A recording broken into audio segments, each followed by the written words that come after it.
Bah. Good. Good. Good. Good morning.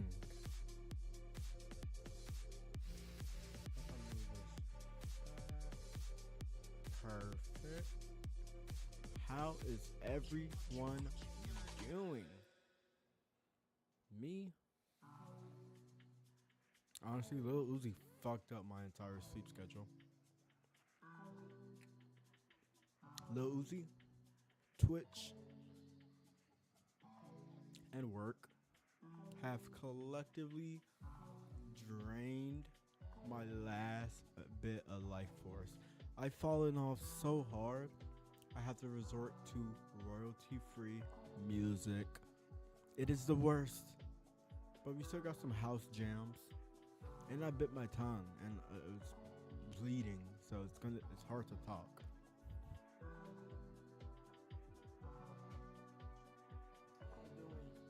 Wonderful besides that.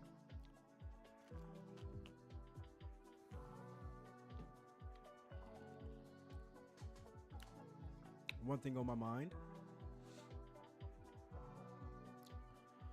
It's summer. It's nice out. It's hot in here, but it's nice out. And I think this is the perfect time to start to try to get my IRL set together, so that I could go out and hopefully not get robbed in the middle of Chicago.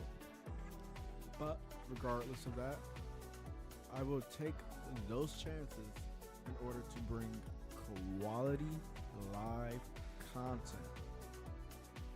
Now, Kick, if you would like to see me get robbed in real life, live, leave a follow and tell the CEOs to give me a contract. I'm not asking for much. $100,000. $100,000 and I would be the first contracted streamer to actually promote steak. I've fallen off so hard from Twitch that I am willing to promote steak in every stream if it meant, me not falling off. Because to be fair, I'm kind of sad that I lost my entire Twitch audience. They were cool. We were getting somewhere. We were getting close. Now it's just like,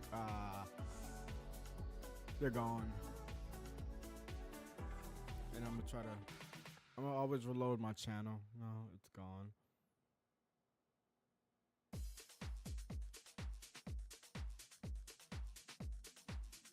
Rest in peace, Twitch.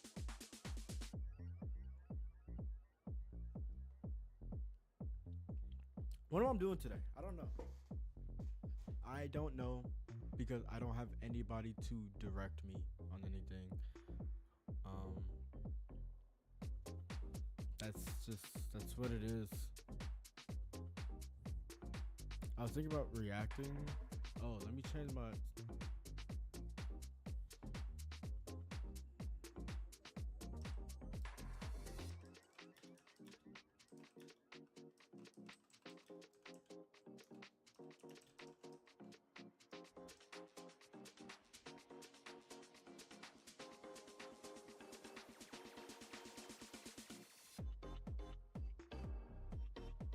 There we go.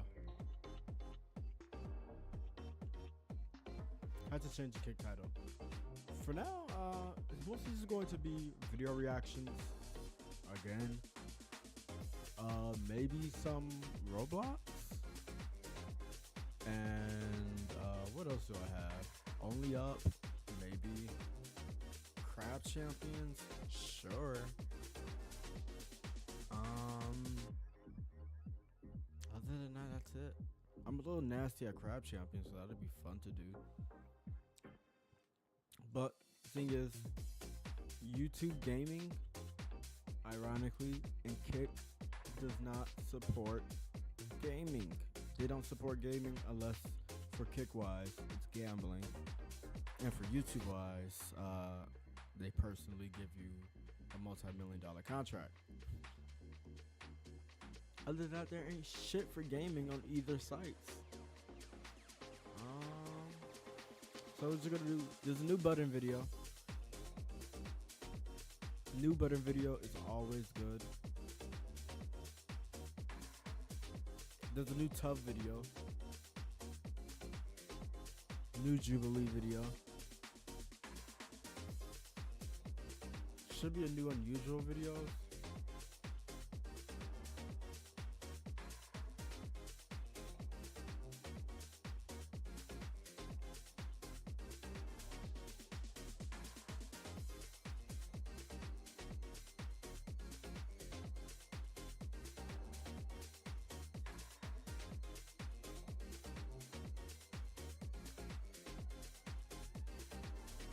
And that's pretty much it, right? There's a new lineup, match the person to a crime. That's fun. Maybe.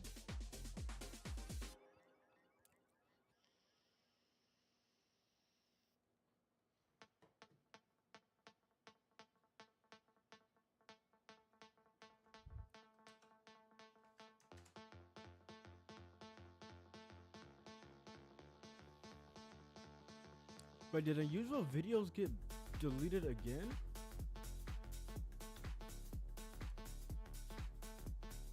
What?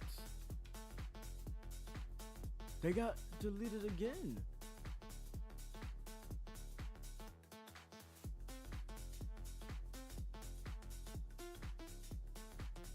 Damn.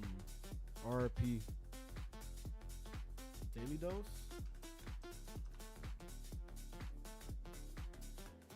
Hello. No. Dude, the memes are lacking.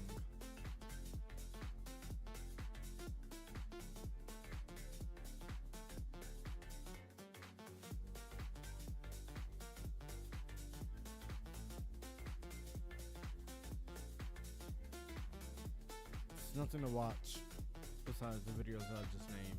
So we're probably just gonna jump into those. Do you speak Russian? Yeah.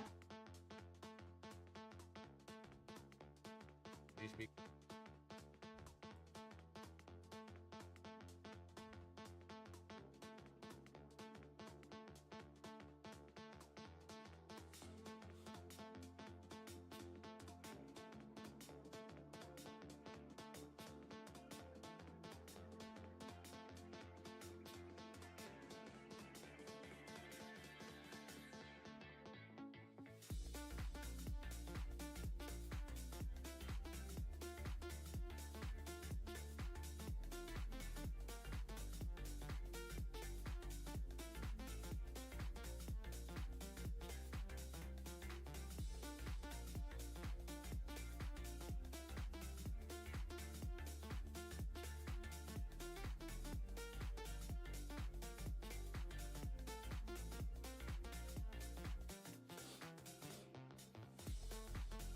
Japanese otakus?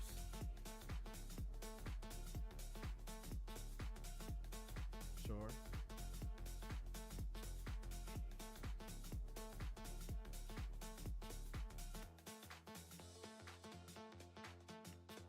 I did not open Dr. It's being Disrespect. flooded.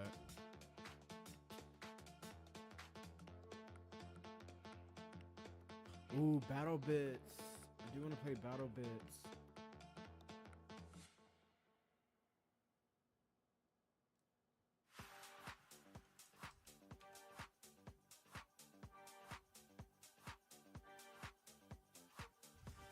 Bank accounts. Let's see how much Battle Bits is.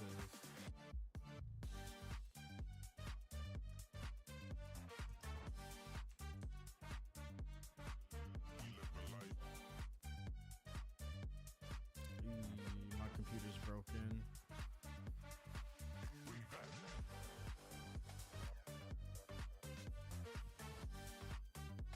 Okay, guess we're not doing Battle Bits. Probably should have restarted my computer first. I'll think about that later. So I guess reactions for now. So I figure out what to do. Scuffed stream.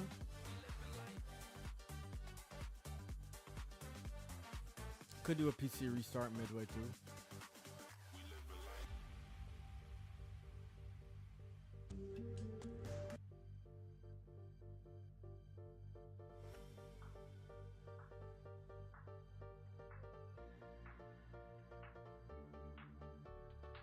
Let's start with Tov,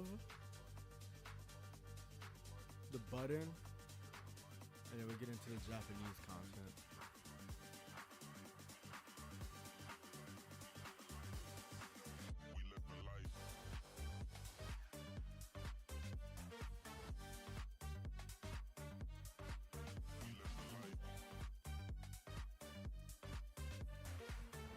Oh, I gotta watch it here.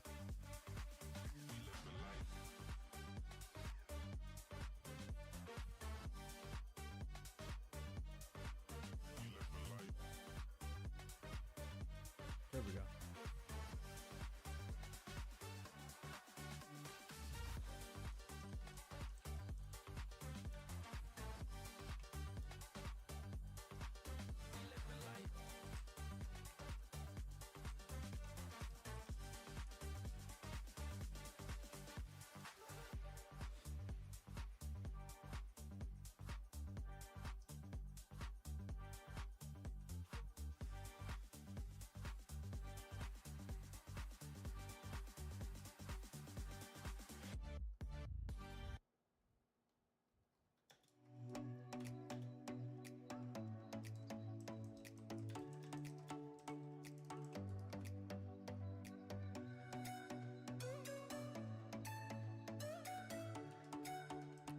God.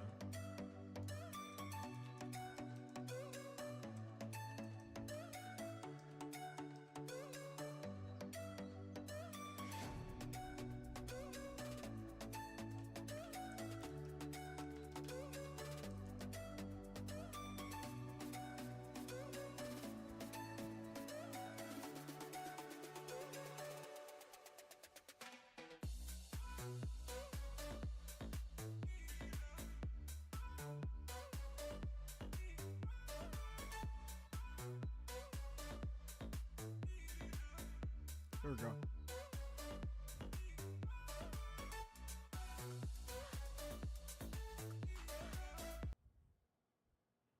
Not me trying to see if I could play copyrighted music. I miss Twitch. Sad. Two.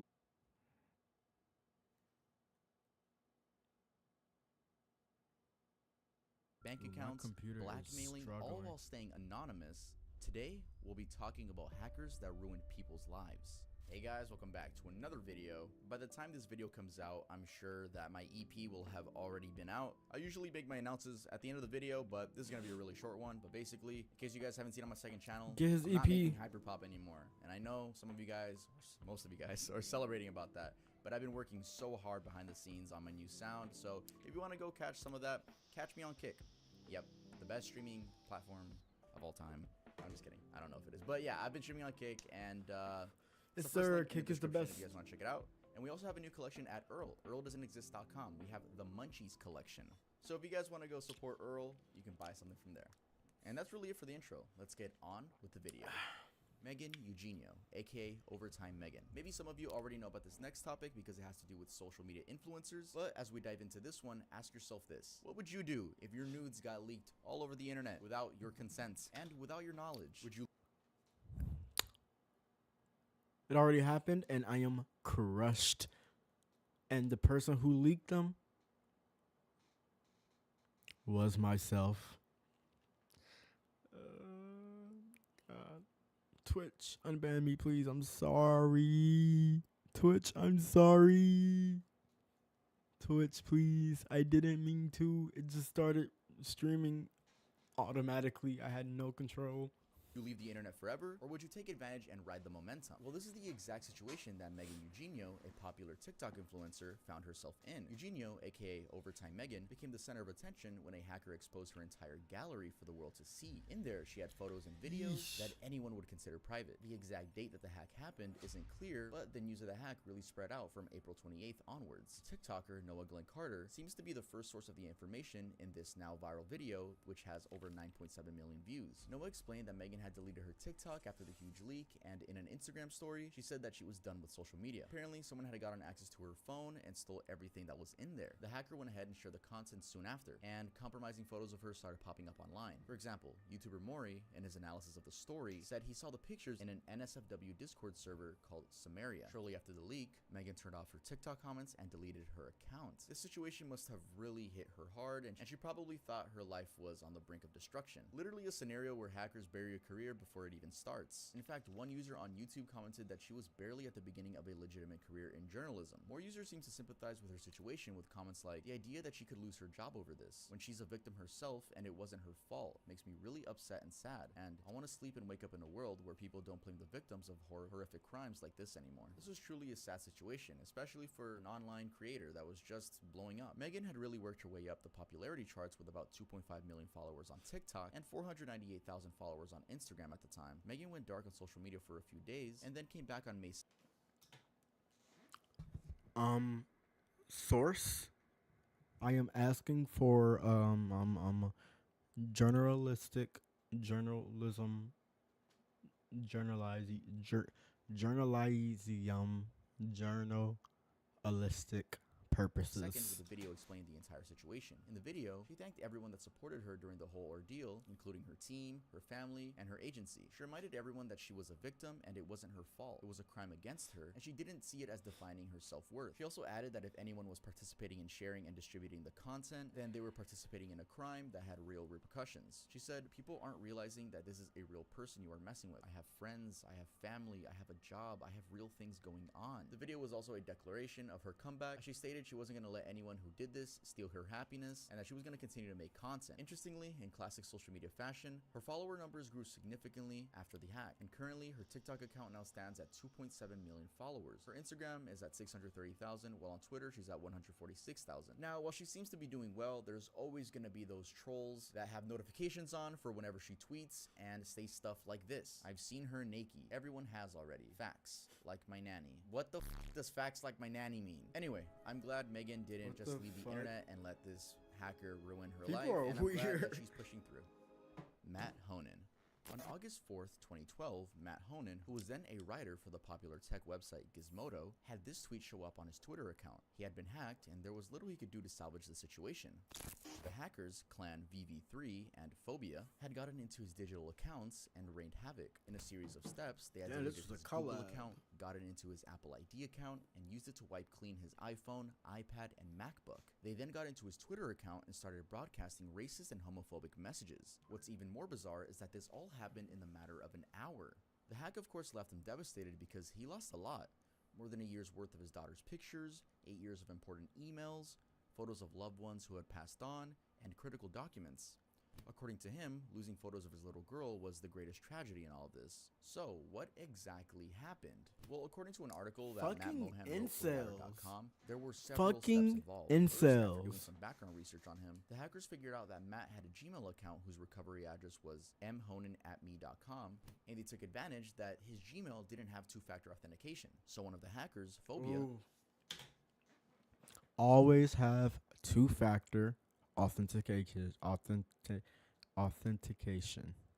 Always. I don't even know my own passwords. I just put whatever the fuck in there, and I just every time I log in, I always just say forget password because I don't know it to begin with. And for Google, at least, it always says like, well, open the YouTube app on your phone. I'm like, well, okay, nobody's ever going to steal my phone, so my phone is my password. I probably shouldn't have said that, but two-factor authentic. That word is really important because ain't nobody getting into my account, not even me. simply went to the Gmail account recovery page and put in Matt's Gmail address, and he could see the alternate email set up for account recovery. Seeing the me.com email, the hackers knew they could get in easily. Next, the hackers called Apple and pretended to be Matt trying to recover his email account after forgetting the password. To do this, they needed Matt's billing address and the last 4 digits of his credit card. They went looking. They got the billing address by inputting Matt's personal website, www.honan.net, into the Whois domain search database. For the credit card digits, the process was a little more involving. First off, the hackers called Amazon pretending to be Matt wanting to add a new credit card to his account. To allow this, Amazon requested for the name on the account, an email address, and the billing address. Of course, the hacker had all of this and stated the new card information, and it was added. And they hang up immediately. Then they called back immediately and said they lost access to the account. The goal here was to be allowed to add a new email address to Matt's Amazon account. Amazon asked for a name, billing address, and the credit card number, the one that they just added. After providing this, they were allowed to add the new email address. From here, they simply reset the password, logged in, and accessed information on other credit cards attached to the account. So far, they had Matt's full name, his billing address, and the last 4 digits of his real credit card. At 4:33 p.m., the hackers then placed a call to Apple's tech support again, pretending to be Matt and unable to access their @me.com email. Apple asked for their billing address and the last 4 digits of their credit card, and voila, they were issued with a temporary password. By 4:50 p.m., they had reset the password to his email. Then at 4:52, they reset the Gmail account password, and at 5:02 p.m., they reset his Twitter password. Also, now that they had access to his iCloud, the actors used the Find My iPhone tool to wipe his phone remotely at around 5:02 p.m. Then, to prevent him from taking back access, they wiped his iPad at 5:01 p.m. and his MacBook at 5:05 p.m. Now, you might wonder, where was Matt the entire time his devices were getting hacked? He says he actually realized something was wrong at around 5 p.m. while playing with his daughter. Suddenly, his iPhone powered down.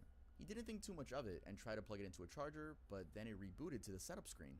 He went to his MacBook to try to restore the iPhone's backup, but then a message came up saying his Gmail info was wrong, and the computer asked for a 4-digit PIN. Since he never had a PIN for his MacBook, he knew something was wrong instantly, which caused them to call Apple at around 5:10 p.m. Unfortunately, by this time, the hackers were already done, and 2 minutes later, at 5:12 p.m., they posted the damning tweet on his account. In an interesting turn of events, one of the hackers, Phobia, reached out to Matt and explained how they had done the whole thing. And what was their end goal? It was Matt's Twitter handle. You guys know the craze for 3-letter usernames, right? 4-letter usernames. So basically they wanted to hack into his account and flip it and sell it for more money. Some Twitter and Instagram usernames actually sell for upwards of $50,000. Anyway, Phobia and his accomplices took about an hour. Then just take the to ruin his handle. social You didn't life have to and delete turn everything. it upside down. What? It just That doesn't make sense. Just take the handle. You don't have to delete like literally his entire life. That is little dick incel behavior. That's insane. It really is interesting how these hackers took about an hour to wipe his devices clean just to get a 3-letter username. Gary Berman. Gary Berman's story is pretty insane because it shows how much damage a really competent hacker can cause to a small company. While doing a podcast interview for Cybersecurity Dispatch, Berman narrated how he ended up closing down his company because he got hacked and clients were being stolen and redirected as he watched. This happened around 2003 when most people weren't aware of the online world, let alone having the skills to navigate it properly. Berman ran a small telecommunications company that had clients like AT&T, Coca-Cola, and Procter & Gamble. He was doing well and even sold a 49% stake in this company to WPP Group, a really large globally acclaimed communications firm. Now, the problem started when he stepped away from the firm for about 6 months due to a knee injury. During this time, sales began to decline, and he thought it was because he was away. But he just didn't know that he had been hacked, both digitally and operation-wise. Turns out that 2 insiders were working with a brilliant programmer to steal clients and tarnish the firm's reputation. The programmer had cloned the entire company's website and created a server that acted as a middleman in all the communications going in and out of the company. Any phone call that would come in, for instance, would get redirected to their cloned company. Also, physically in the office, the insiders were working on projects under Berman's name without him even knowing it. Anyway, one of the bizarre moments he recalls is when a client called about a PowerPoint presentation of capabilities that Berman had apparently sent her. She said, "Isn't this from your company?" And as he looked over, he realized his juniors were trading deals in secret. Also, the sabotage included a scenario where the hacker sent a PowerPoint presentation pitching for work and signed off with an expletive. Instead of ending with, quote, "thank you," the hackers changed it to Berman ended up losing the $400,000 contract he was trying to pitch for. This meddling was also possible as his home computer had been hacked via the internet-connected printer, and the hackers were freely messing with his files. They also did other annoying things like changing his Facebook profile picture and altering text that his daughter was sending to him. Of course, he noticed these changes, but no one at home believed him, not even his wife. He said, "My wife and brother thought I had lost my mind. They scheduled an appointment with a psychiatrist for me." He, however, gathered enough evidence and called a professional cybersecurity firm, and only then did he discover that not only was his computer hacked, but his phone and email addresses were compromised too. The firm installed a firewall, fixed his passwords, and got his control back. At his company, he called in a forensic firm that helped gather evidence that an attorney would use to sue the employees involved. However, he never pursued the case and says that that decision was $1 million mistake. Apparently, after meeting with his wife, the attorney, and the culprits, he decided to drop the case. Together with his wife, considering their daughter had special needs, they felt they didn't want to put bad karma into the world. He also tried to keep the company going, but the dent in the reputation had taken things down a dark path. He ended up depleting his personal savings and eventually closing down the firm. It seems the hacking did in fact ruin his life at that point. The There's no such thing as bad karma when you are making money. upside is that he began a very successful career in cybersecurity. Rick Thomas.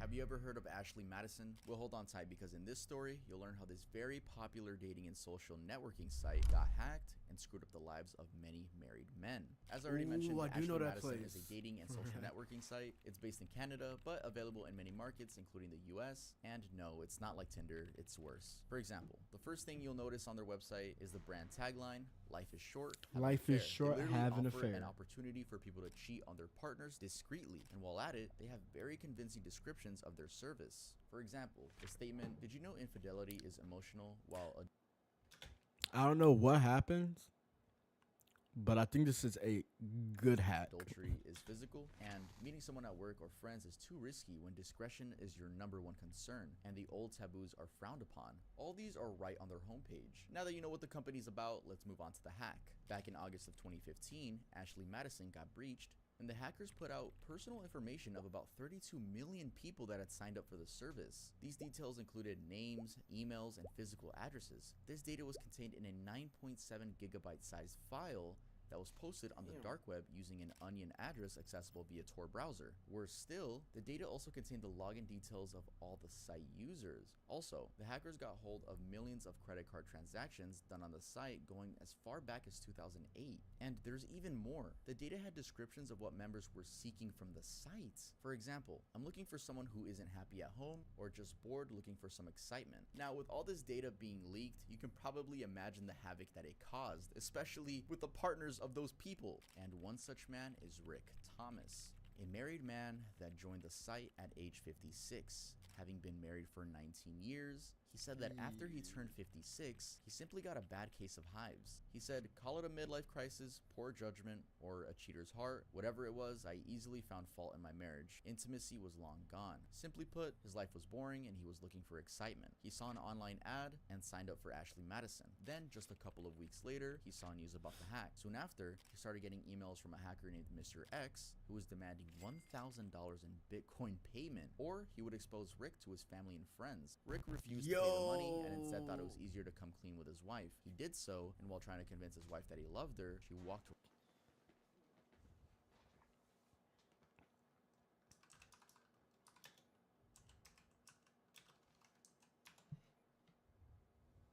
Wait, what?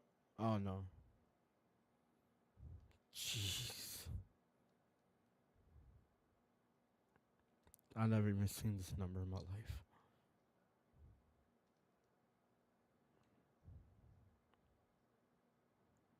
$64,000, 31,064,000. That boy would have been rich today. When did this happen? Where am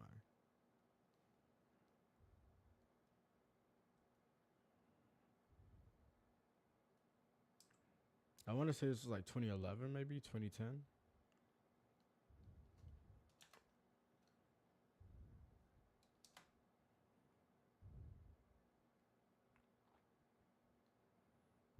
$0.08. That's insane. $1,000 worth of Bitcoin.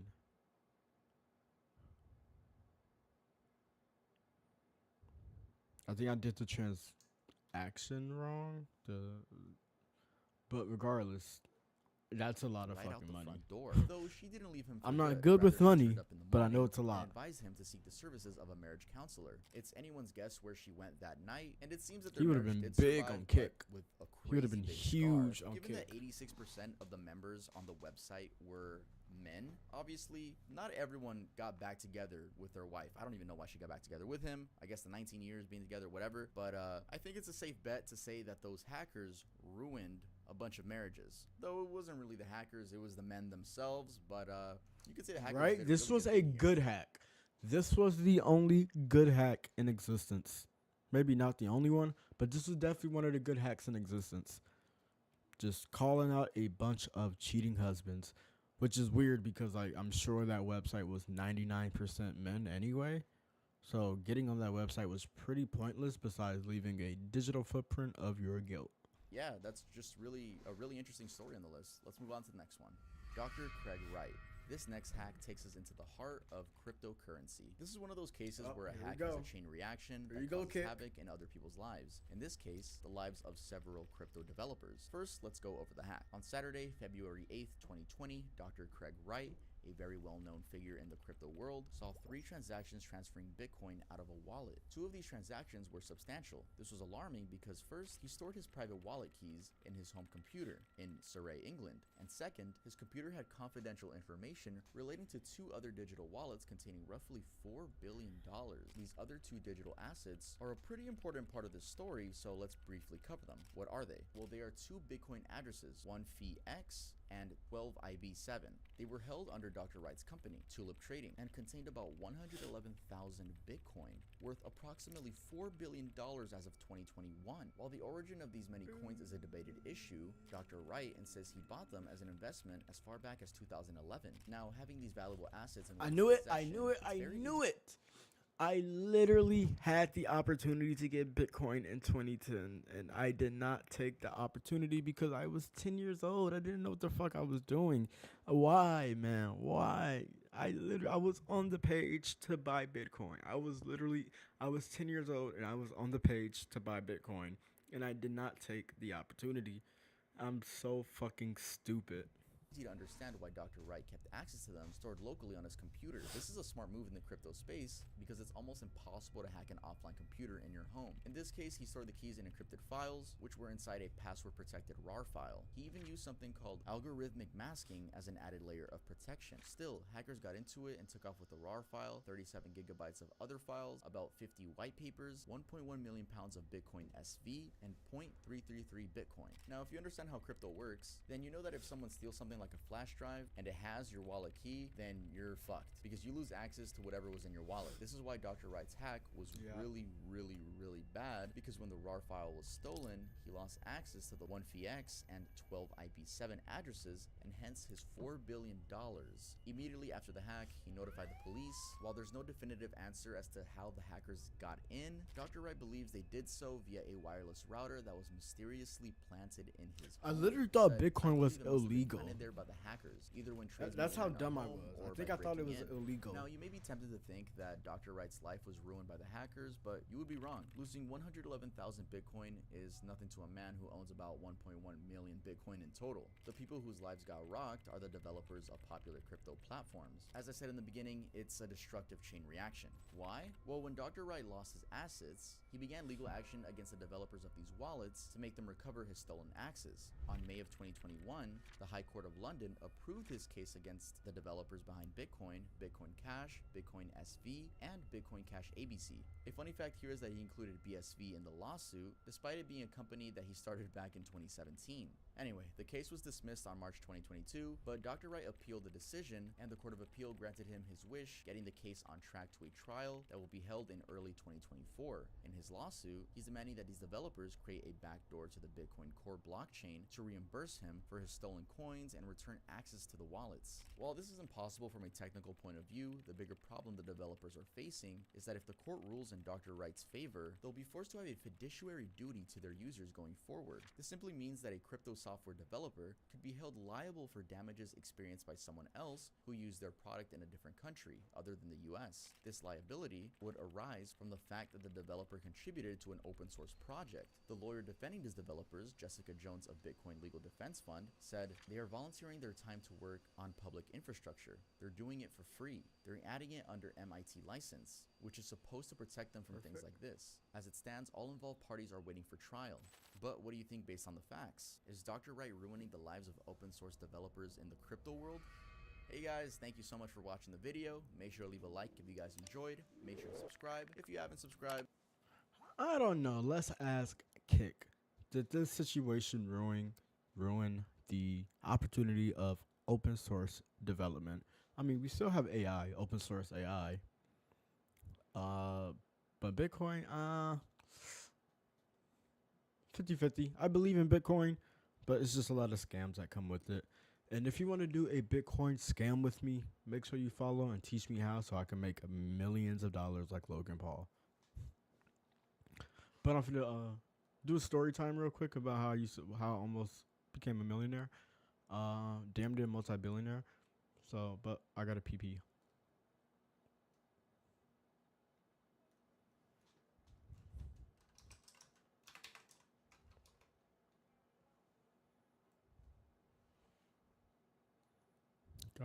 Gotta pee. Give me 2 minutes. 2 minutes, please.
Bruh.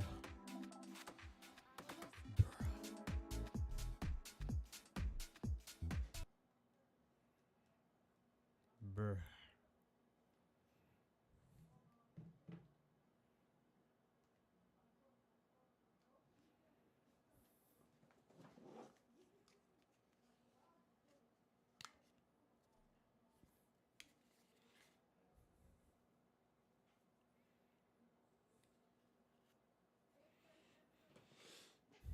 Ba, ba, ba, ba, ba.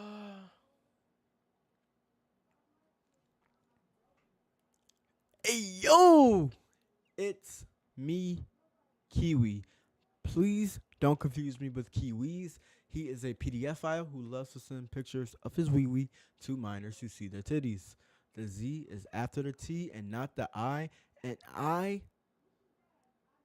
was supposed to be a millionaire, a multimillionaire, maybe even a billionaire. So there was a time in my life when I was a little boy, just fresh off the boat and onto the internet. You see, I was born in 2000, where we were like the first generations with like at home, high quality running computers where we could play video games on. I was part of that first generation of the new millennia. However, I was also an anime nerd, and being an anime nerd in uh uh uh, uh, uh early 2000s, not the best time for anime. Now all the popular kids want to be anime fans because now they see that it's cool. But back then it was not cool and you would get bullied. So, to take care of my bullies, I decided to get on the dark web and hire an assassin to come and kill every bully that was in my school.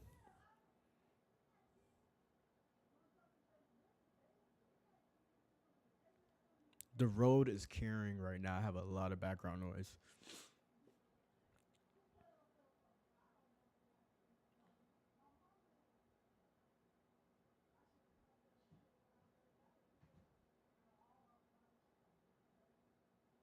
You're doing a good job, Road. Anyway,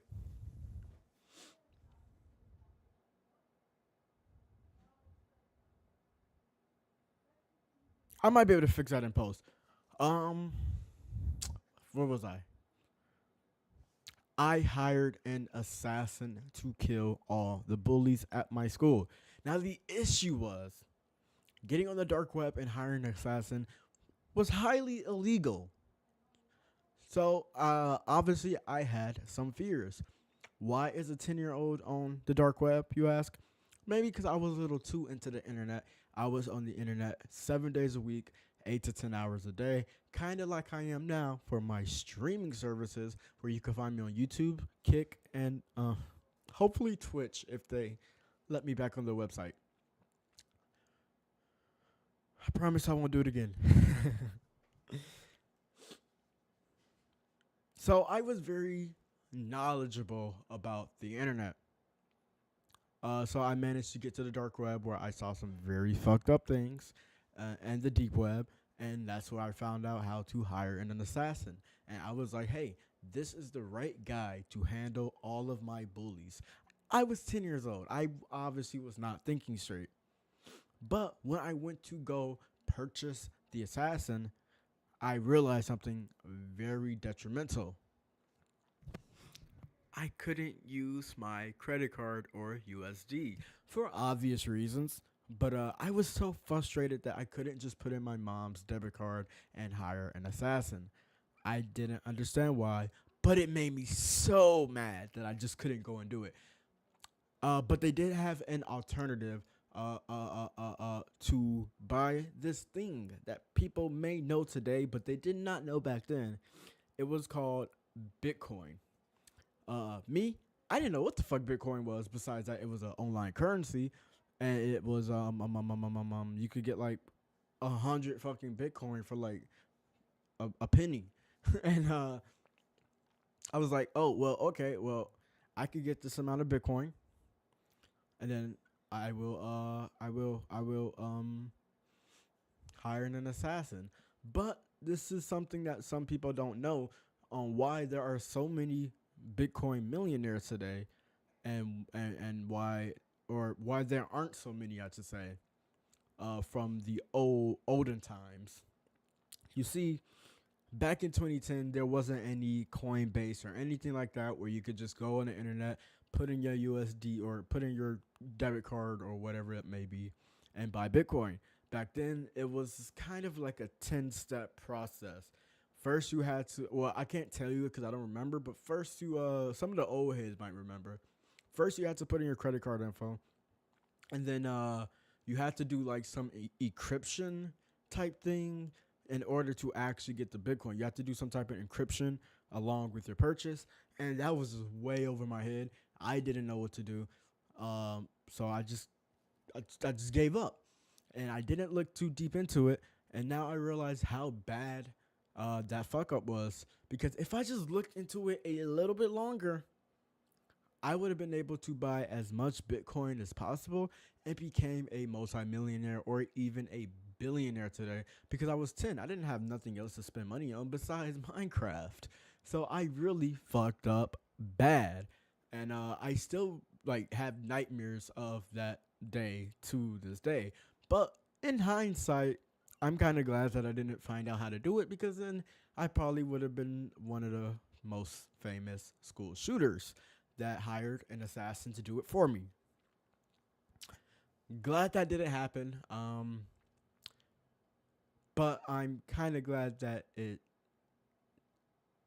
didn't. Well, I'm kind of upset that it didn't happen, because if I did just start a school shooting, then I would have been a billionaire today. So bad Kiwi, bad 10-year-old Kiwi. You should have hired that assassin. You should have figured out how to use cryptocurrency when you were 10. You were so close. You had the brain of Steve fucking Jobs, and you just didn't do the job. You just fucked it up. You could have been the Bill Gates to your financial freedom, and you could have walked up the stairway to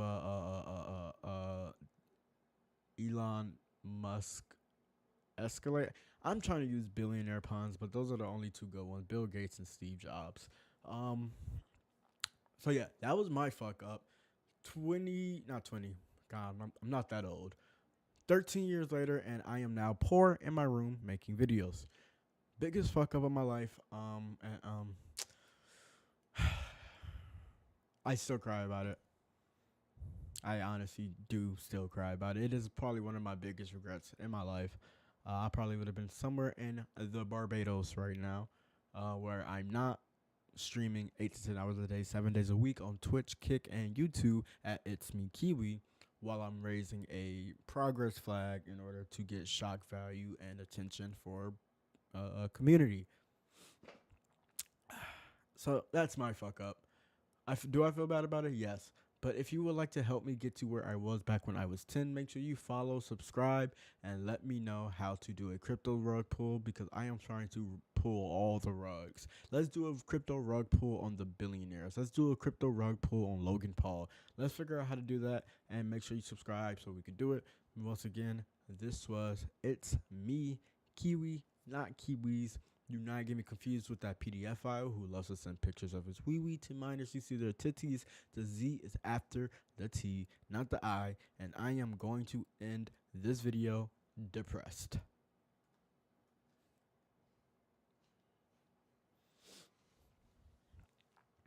Yeah, I just remembered that. Looking at this video. And it's one of the biggest nightmares of my life, honestly. One of the biggest nightmares of my life. I really do regret that. If I would have just pushed a little harder, I could have put $100 in Bitcoin, and I probably would have been flying high. But, you know, the early internet was a scary and uncharted place.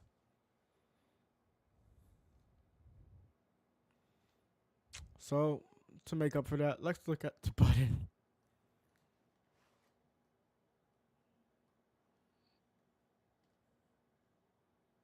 Let me see if all of my things are good. I don't need a track 2 anymore because I'm not on Twitch.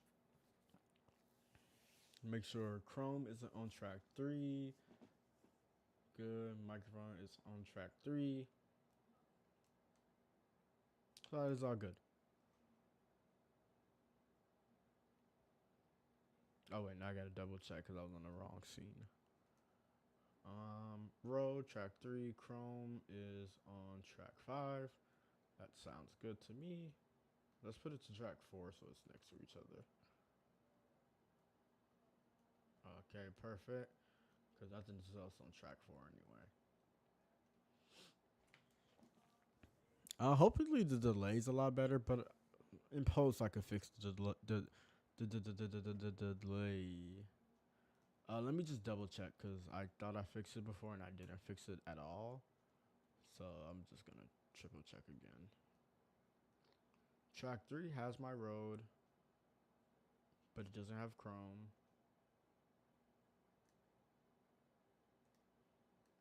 It doesn't have 4. So there won't be any audio on track 4, but there will be for Chrome.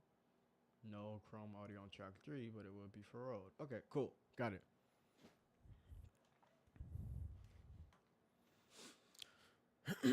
Another intro.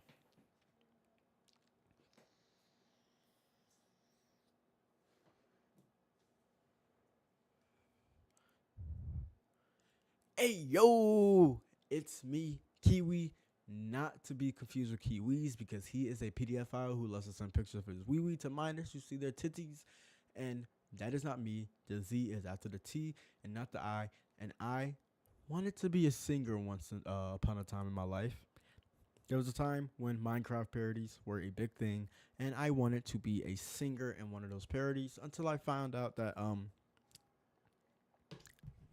I couldn't sing. So another dream crush back in 2010 besides my Bitcoin flub up. Oh man, I forgot to start recording.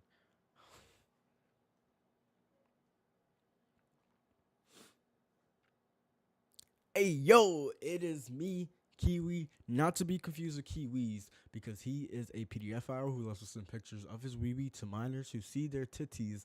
The Z is after the T and not the I, and I wanted to be a singer once upon a time.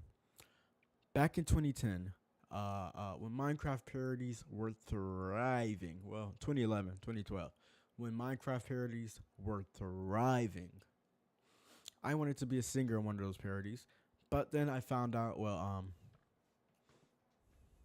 I couldn't sing. I was batshit at singing.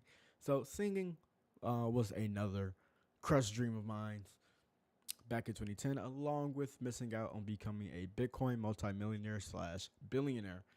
But to make myself feel a little bit better about this, we are going to watch another Button video where singles look for love, and I just that intro was pointless because I fucked up the title of the cut video.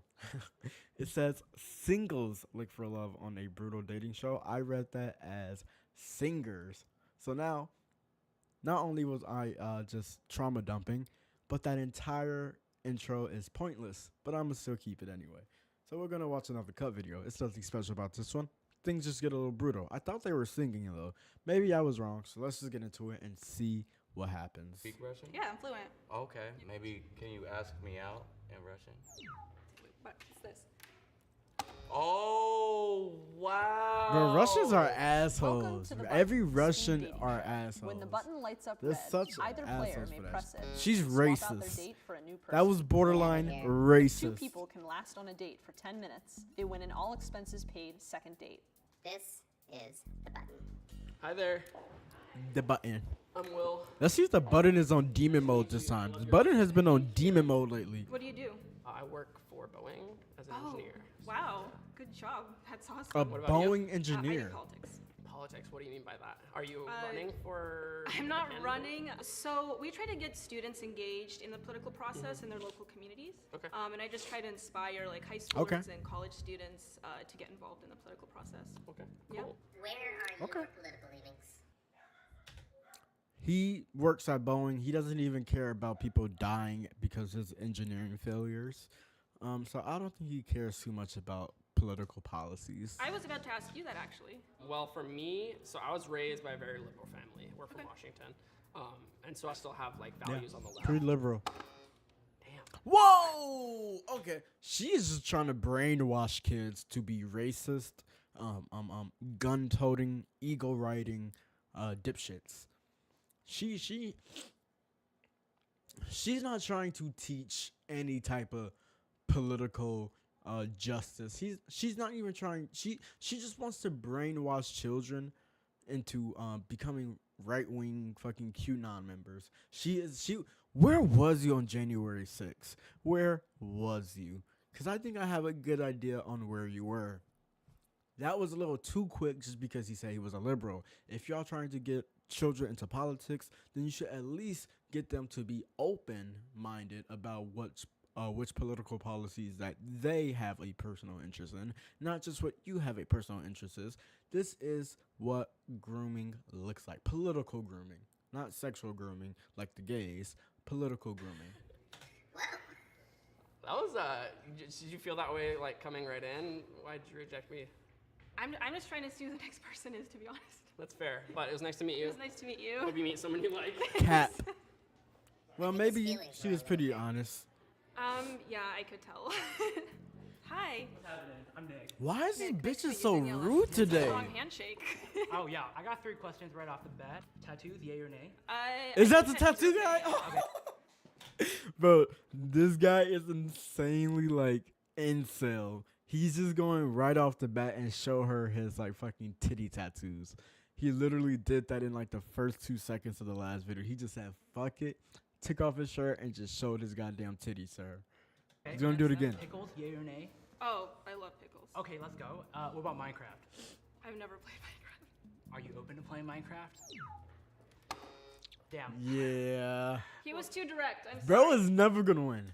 Bro is never gonna win one of these. He should just give up now. He's never gonna win. He's 2 for 2 in the losing side. He is 0-2. 0 wins, nothing but losses. He is going down. He is getting He was too dubbed. direct. Peace out. All right. He was determined. I appreciate that. But it was kind of scary. Daniela. Dylan. Dylan. Nice to meet you, Dylan. I like your shirt. Do you play basketball? Yeah, I mean, just for fun. And then I work in Portland for the Trailblazers, just a tad, like on freelance. I don't like sports. I'm not really Yeah, I could athletic. tell. Well, what do you like then? What do you like? I like reading a lot. I'm more of a researcher. I've never been like really physically active. Are you two attracted to one another? Yeah, I think you're physically attractive. Yeah. Does he look like a fuckboy? Oh, a fuckboy. Do I look like a fuckboy? Okay, Button is getting I think dangerous. so. Yeah. Damn. Damn, that's crazy. Ask her what she's I would have just hit it, bro. Okay, what are you looking for? Buttons make Yeah, me ask I guess this date's not done yet. questions. I guess a person that meets my interests, especially intellectually. That good enough, Button? You never got any intellectual. Fucking Chad, bro. Fucking Chad. He just wanted to get the fuck out of here. He just wanted to get out. But she never even took the chance to even talk to anybody intellectual. She's just going based off of generalization. This motherfucker was a Boeing engineer. She couldn't even figure out how to make an airplane out of Legos, I bet. She doesn't even know how to can you even build the Death Star out of Legos, bitch? Can you even do that? If you can't, then you have no reason to degrade somebody else's intelligence, especially when they're engineering fucking Boeings. So your bougie ass could sit comfortably while you take your $1,000 ticket all the way to China so you could take advantage of their resources. Nice to meet you, Daniela. Max, nice to meet you. Max, Yeah, your political beliefs. yeah. What are they? I am liberal. You're not. No. Exactly. She's just trying to brainwash children. Like I said, she's just trying to brainwash children, and she's a groomer. She is a political groomer. She is trying to groom children to become QAnon members. Like, you're in Seattle, bitch. You're not gonna find nothing else but fucking liberals. You're not going to infect the entire Seattle fucking metropolitan area with your disgusting right wing beliefs. You're just not going to do it. So stop thinking you're going to find a partner in crime to be your Adolf Hitler while you're アニメを見ますか？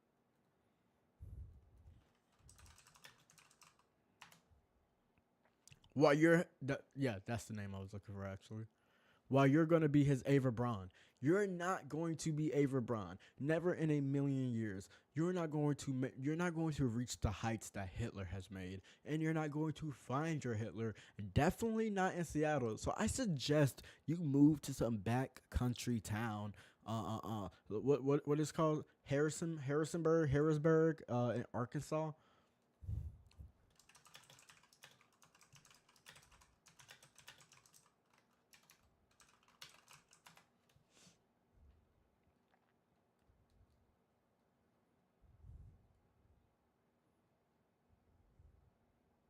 Harrison. Yep, I was close.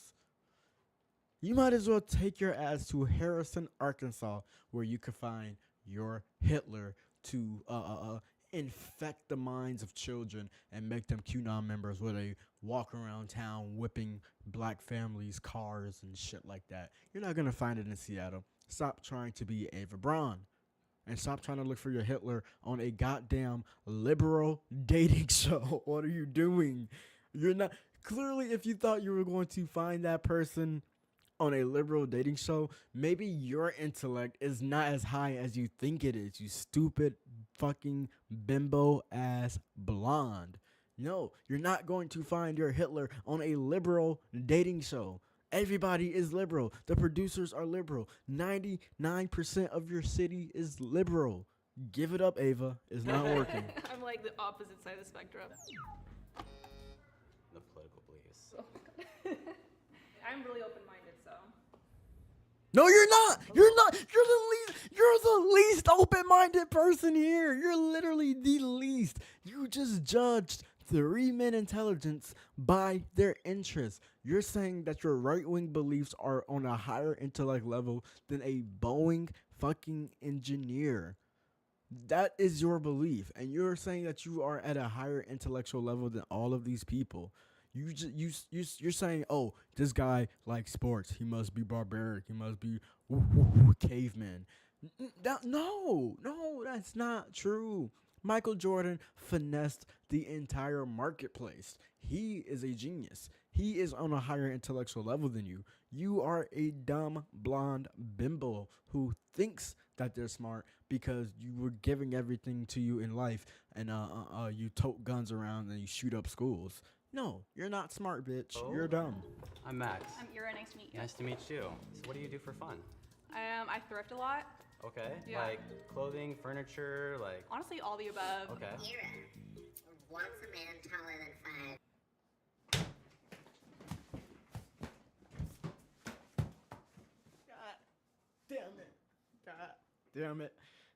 God damn it. God damn it. Why can't we win? This is heightist. This is heightism. This is heightism at its finest. We are in summer, but we just left Short King Spring. You cannot just go on the internet and say that you want a man taller than 5'7" right after Short King Spring. That is heightism. That is not right, and you need to be put in the gulag, you Russian motherfucker. Are you taller than 5'7"? I am 5'9". 5'9". For me, it's all about the leg proportion. No offense. I'm literally all freaking legs. So if you She's can't a walk fast, you bitch. Was it his height? Good luck. can't. Yes, unfortunately. How tall are you? No, it wasn't. You just lied. You're a fucking liar. Hi. How are you? Yeah, you're a short What's your name? bitch. Khalil. Khalil. How do Yeah. you spell that? Khalil. Damn. Okay. Yeah. Where you Yeah. from? Originally from Russia. Russia. Do you speak Russian? Yeah, I'm fluent. Okay. Maybe can you ask Put me that out? bitch in a Yeah. gulag. Ты хочешь пойти со мной куда-то? Когда-то? So you want to go somewhere with me sometime? Ooh, oh my goodness. How, okay, and how do I Or- say like yes, like I'm down Da. for that? Da. Yeah. Da. Da. Yes. Da. Khalil, Yes. She thinks she's so special because she know Russian. You're not 5'8". special. Bitch, I know Lithuanian. What? What's this? Oh. Wow. I'm Oh, so you got me. That's okay. No, it's cool, Hira. That was amazing. She's a bitch. Carlos, nice to meet you. You're right. Nice to meet you. So, do we just start asking each other questions? Yeah, hit me. All right, excellent. Why do you feel like you wanted to try this experience? I don't go out much, and I'm not the biggest fan of dating apps. So I was like, let's see what's in the air. Okay. Yeah. What about yourself? Just to This is the real life equivalent to a dating app. What are you talking, bro? This isn't even brutal. This is just a bunch of bimbos. This is the button bimbo edition. I know I sound like an incel right now, but bro, this is literally just the button fucking bimbo edition. These women are actually brain dead. These women are so brain dead, it's scary. I'm sure all the men here just wants to fuck. At least 80% of them. You're here talking about you don't use dating apps, so you get on a real life face-to-face dating app show when literally the button is the equivalent to swiping. That's so fucking dumb. That is actually dumb. That's brain dead. experience something new, meet cool people like you, and just see. Don't say like you. Don't flatter her. You never want to flatter a Russian. If you flatter a Russian, she is going to run away. I'm gonna let you know now. Russians like to be abused. They like to be treated poorly. They don't like the whole, oh well, you're beautiful. You're beautiful, sweetie. You're wonderful. No, they like to be called a bitch. Just saying. This is from personal experience too. Yeah, and see what people's stories are. You know what I mean? Watch, A she very finna intriguing smash the button conversation. so One of fast. Carlos's deal breakers is people who don't know how to dance. That's a good. Oh, she's Russian. She do not know how to dance. Dance off. We're gonna have to see. She don't know how to dance. So it's just like the side, Mm-hmm. slide, and then Yep. The pop. and then side, pop, and then you add your own routine. Okay. So That Okay. was kind of hot. your turn. My turn. Am I supposed to hit It's a dance off. the bachata? The bachata? Yeah. Hey. Okay. This is so bad. Hey. What's something that you want to accomplish by the end of the year? I have two different goals. Right now is finding like a very good remote job, Okay. and two is moving to Hawaii. Ooh. Yeah. Oh wait, she didn't hit it. Why not? I'm an incel. Short. True. Got I'm an experience moving incel. everything, So I'm an why is it that you incel. press on them and not on me. You've been like asking the right questions. It's something that leads to like what you prefer. So it's like a great conversation starter. Like the questions I had prepared, like what's your favorite vegetable? Okay. Yeah. A zucchini. Really? Yeah. Are you two vibing? I'm vibing. So. What do you find attractive about one another? Is this a That win? you have something to add. Is to this a everything win? that I've thrown at you. So you're the way that you think, I guess. So. Thank you. How about physically? Are you Witty. attracted to one another? Yeah. Yeah. It's really cute. What do you really like? Thanks. Her smile, her eyes. I mean, I haven't stopped staring at them since I came in. So Your whole appearance, you look like you're like a little off like a business meeting. I'm actually going to a wedding after this. Are you actually? Yeah, I just don't have the full coat and the bow tie because it was You really, should've really worn the hot. bow tie. I know, right? fucked up. So yeah. I am gonna light up one more time. If you don't want to go on a second date, press me. If you do, don't press me and I'll consider it a match.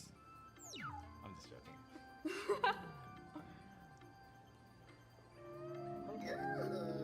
Ooh. We got a winner. I was being an incel.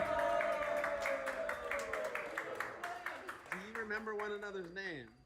Who? You two. That was a Giga Chat response. Giga Chat. He 100% remember her name. He waited until she answered, and he made sure to say I don't remember as quick as possible, so it didn't seem like he was copying. He is a genius. He is a genius. She's probably gonna get mad too, right? Oh, okay. She was play mad, but pretty good episode. Just a bunch of bimbos talk about, oh, I don't do dating apps. So I'm gonna get on a real life version of a fucking dating app. That's kind of stupid, kind of dumb. But I mean, she was a lot more chill, cause I like women like that, the fuck around type, the whole. No, I do like that. I do like that. But you just crushed my man's dreams. Like, come on now, come on. That's the only thing that pains me. But the first bitch was a fucking idiot. She was actually an idiot. That is 90% of right wingers, just complete idiots. They don't know what they want in life, so they just copy whatever they hear and then they put that ideas onto children. I didn't say it. I just observe. If you like this video, remember to like, comment, subscribe, and catch me on my streaming services on YouTube, Kick, and hopefully Twitch. Please unban me. I'm sorry for what I did. I will never do it again. I am not Aiden Ross. And go follow me there. Let's get me to affiliate and then to partner as quick as possible at It's Me Kiwi. Do not get me confused with Kiwis. He is a PDF file who loves to send pictures of his wee-wee to minors to see their titties. The Z is after the T, not the I, and I am going to take my incel ass out of here.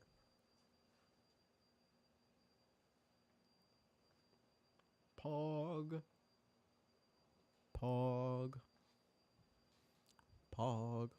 So what do we have now? We have inside Japan's little North Korea. Let's change the title to North Korea and Japan.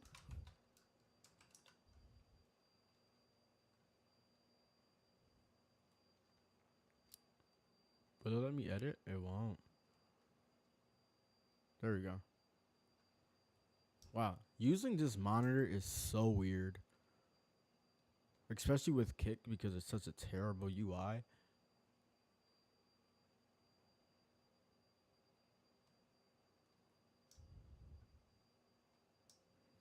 Literally, I had the YouTube title as Singers in the fucking button. I'm so bad at reading. It's insane. So now let's change the tags to North Korea and Japan, respectively.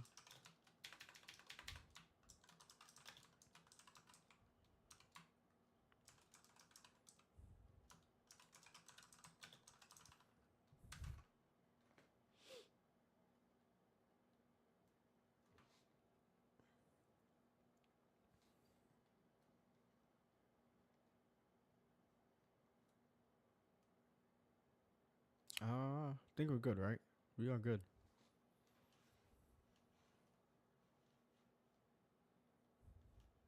$23 minutes. Oh my god.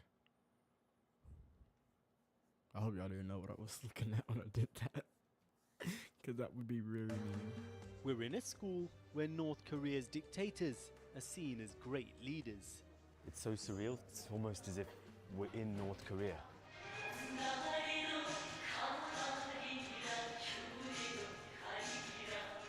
We're filming with supporters of one of the world's most secretive and authoritarian states.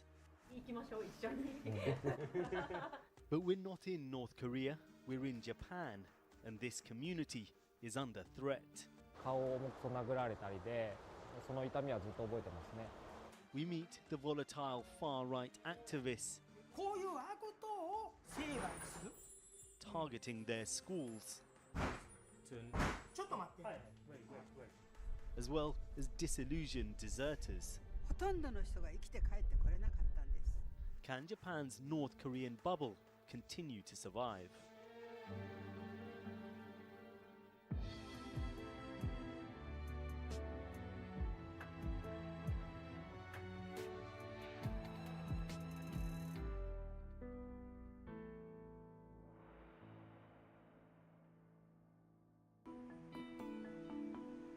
This is Kyoto, Japan's cultural capital.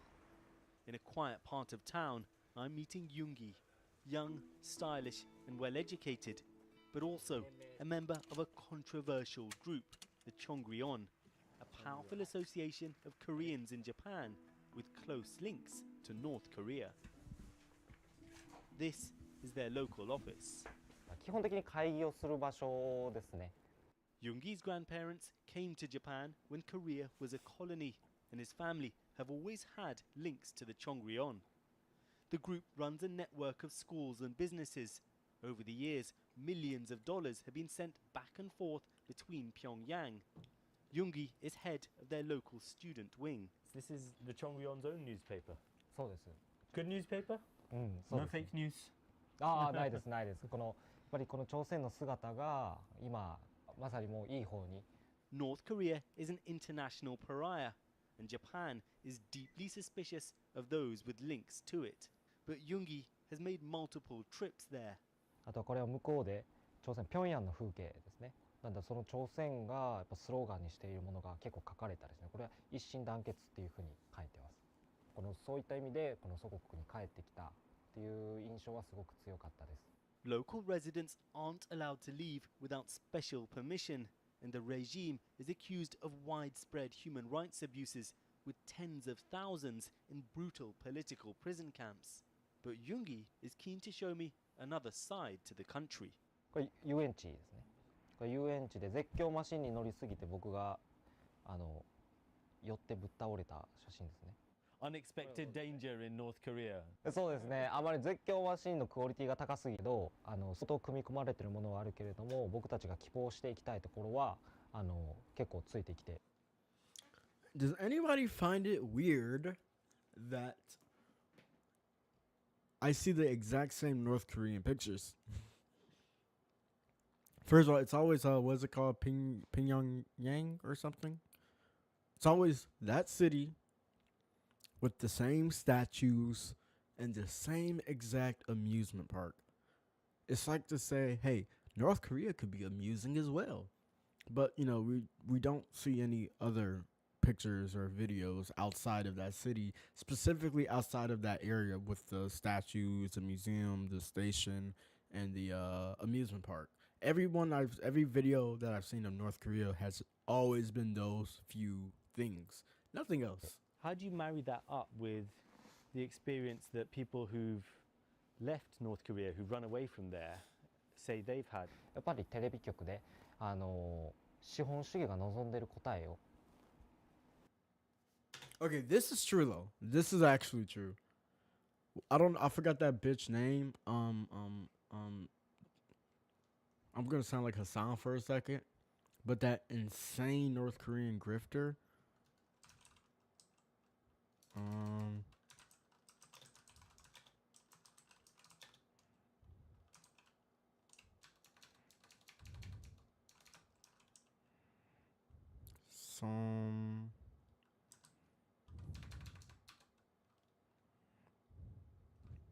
Is it called a defector?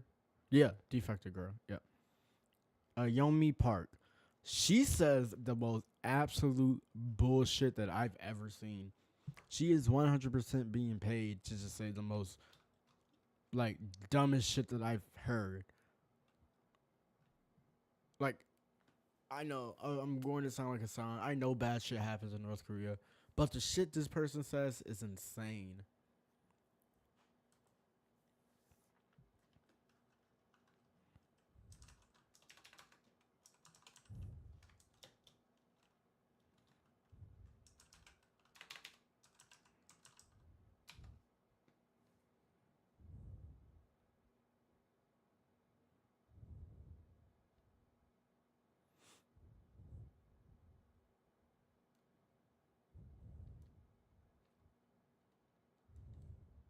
What if a story isn't that? Story concerns that a mother was asked about Youngmi eating grass or even 4 mountains during the night to get to the border, and describes the pain she endured. How can defectors be stripped naked every day?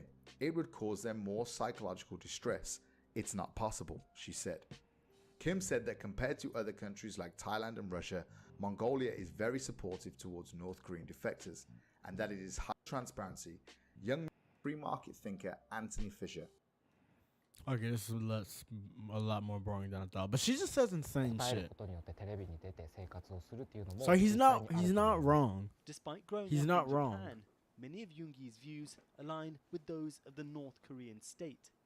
It might seem bizarre, but he's the product of the two countries' troubled history.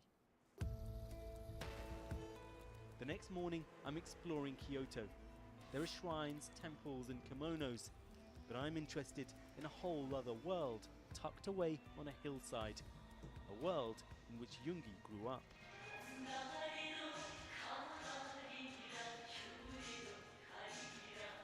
Welcome to Kyoto's Korean school.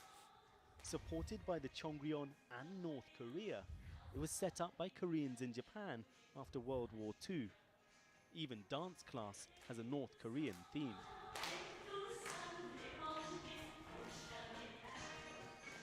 Yoongi is a part-time art teacher here. On the walls are portraits of the founder of North Korea, Kim Il-sung, and his son, who took power after his death. Accused of committing horrendous human rights abuses, here they're seen as anti-imperialist heroes.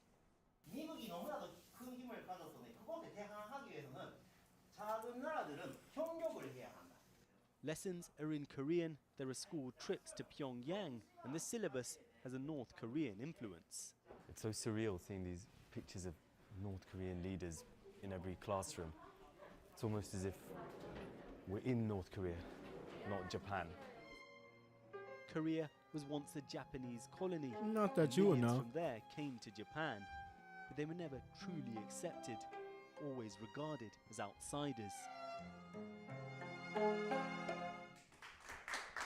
子どもたちに自分の国の言葉を学ぶために学ぶ学校がなかった。 40 years ago, Mr. Cho was a pupil here. Now he's the head teacher. この民族教育朝鮮学校とかそういう歴史を教えるだからアイデンティティを教える学校がなければもう在日コリアンはなくなっていると思います私は。 The thing I've seen lots of in the school is, of course, portraits of the two Korean leaders, Kim Il-sung, Kim Jong-il. Why are their portraits up in so many classrooms? 異国にいても自分の民族を忘れずに学ぶべきであるというふうに一番苦しい時に手を差し伸べてくれたのが共和国でありキム・イルソン・オンスリンであったので我々はその恩を忘れないそういう歴史がある学校なんだということで今も掲げているということです。 Some people would be surprised because they perceive them as dictators. そのイメージがあるのでそのイメージ的に、北朝鮮の学校イコールとなるのが一番心配。いやもう在日コリアンの学校なんですけどもと共和国を支持した朝鮮総連の方々が作った学校なので。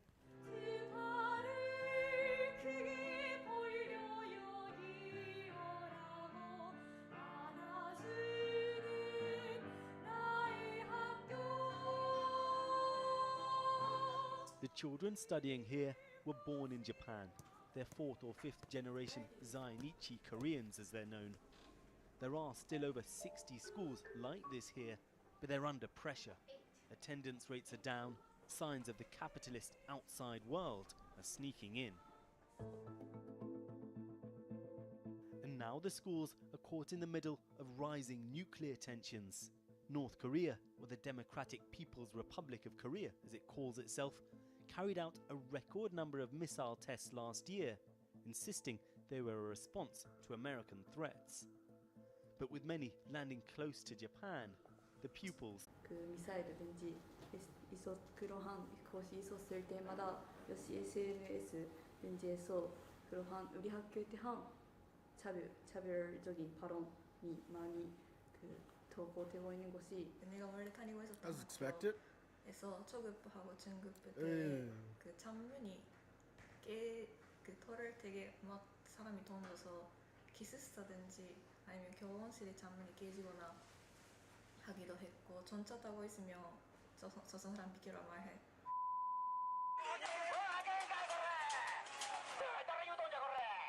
This is what they're up against. Angry protests outside schools have been led by Japanese ultra-nationalists. At this protest in Kyoto, a prominent activist, Yasuhiko Aramaki, was amongst those arrested. He's now running to be mayor of nearby Osaka and has agreed to meet me at his crab restaurant. It's clearly not a place where foreigners normally visit.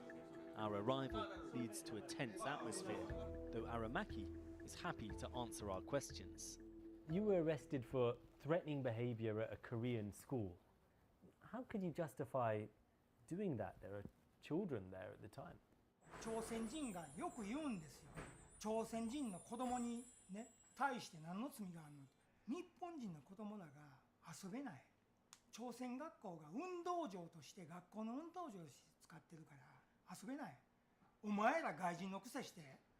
A lot of people would say, you're clearly just a racist. 外国人にもかかわらず参政権よこせ政治ただこの日本に何の責任も負わへん人間がなぜにそんなんよこせって言うねんっていうこういう悪党を成敗する、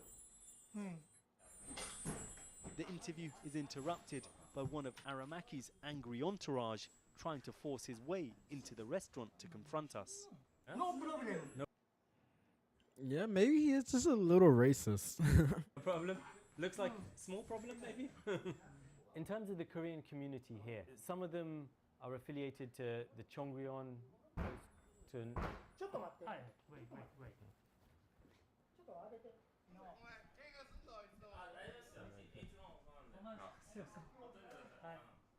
Drama.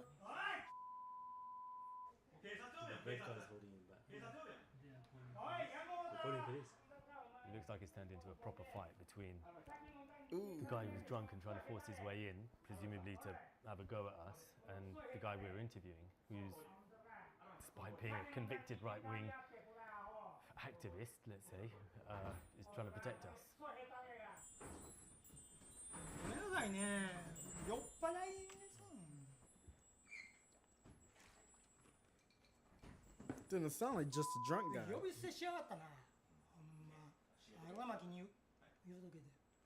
It was a weird moment in an They're so uncomfortable interview, but also crazy. something of an insight into Japan's far right.